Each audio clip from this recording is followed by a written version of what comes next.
सर्वेभ्यो नमो नमः। मम नाम निकिता महाकुर। अद्य अहं शारीरिकशिक्षायाः स्वरूपं महत्त्वं क्षेत्राणि इति विषये वक्तुम् इच्छामि। शारीरिकशिक्षायाः स्वरूपं शरीरस्य शिक्षा एव शारीरिकशिक्षा इति उच्यते। प्राचीनकालादेव आधुनिकयुगे अपि शारीरिकशिक्षायाः नितराम् आवश्यकता दरीदृश्यते। शारीरिकशिक्षायाः व्यापकार्थः भवति शारीरिक मानसिक विकासेन श्रेष्ठ नागरिक निर्माण। शारीरिकशिक्षायाः संकुचितार्थः भवति मानवस्य शारीरिकाङ्गानां विकासः। शारीरिकशिक्षा सा शिक्षा वर्तते या च छात्रस्य व्यक्तित्वेन शारीरिकप्रक्रियाभिश्च शरीरस्य मन आत्मादीनां पूर्णविकासाय प्रदीयते। प्राचीनकालादेव शारीरिकशिक्षा प्रत्यक्षरूपेण समाजे प्रवर्तमाना भवति।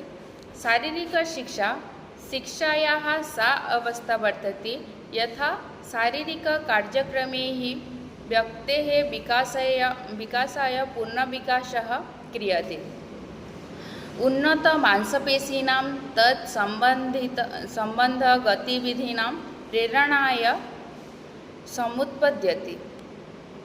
शारीरिकशिक्षायाः महत्त्वं संवेगानां प्रशिक्षणाय महत्त्वपूर्णा भवति शारीरिकशिक्षा।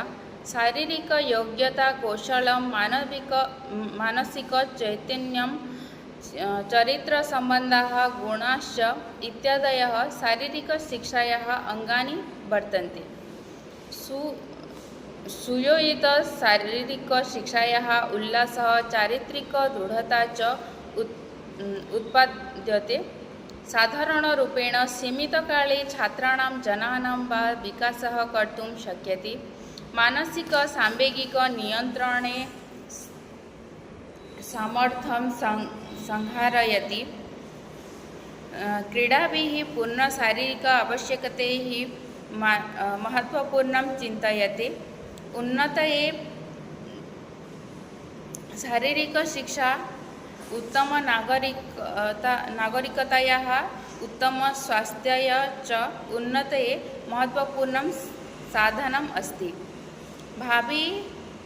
भावात्मकशक्तेः विकासाय महत्त्वपूर्णं भवति इयं शारीरिकशिक्षा। सामाजिकविकासः यथार्थतया जायते।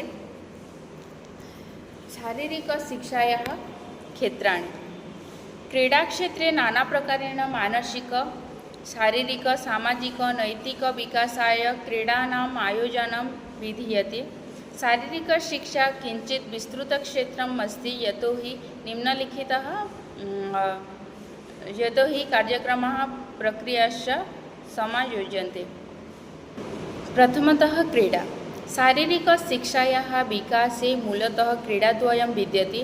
प्रथमं दलीयक्रीडा यथा hockey, football, kabaddi, cricket, volleyball इत्यादयः।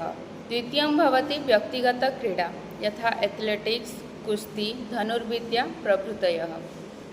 द्वितीयं भवति आत्मरक्षणं क्रिया वा क्रीडा यथा शिबिरं, लम्बभ्रमणम् अथवा दण्डभ्रमणम् इत्यादयः।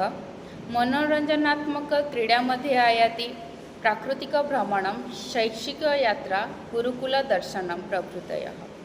यौगिकक्रीडामध्ये आयाति आसन, प्राणायाम, क्रिया प्रभृतयः। पूरकक्रिया भवति परिष्कारात्मकक्रिया।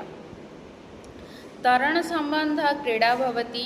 अत्र हि तरणं, यानचालनं, जलक्रीडा च इत्यादयः क्रीडा अन्तर्भवति। नृत्यं हि संस्कृतसमयोः सूचकम् अस्ति यथा व्यायामात्मकनृत्यं जिम्नास्टिक्। अनेन नृत्येन पर्याप्तमात्रायां व्यायामं विधीयते। लोकनृत्य प्रत्येकक्षेत्रे विविधप्रकाराणामपि नृत्यानि दरीदृश्यते यथा कोहली, भाङ्गडा, सम्बल्पुरी। धन्यवादः।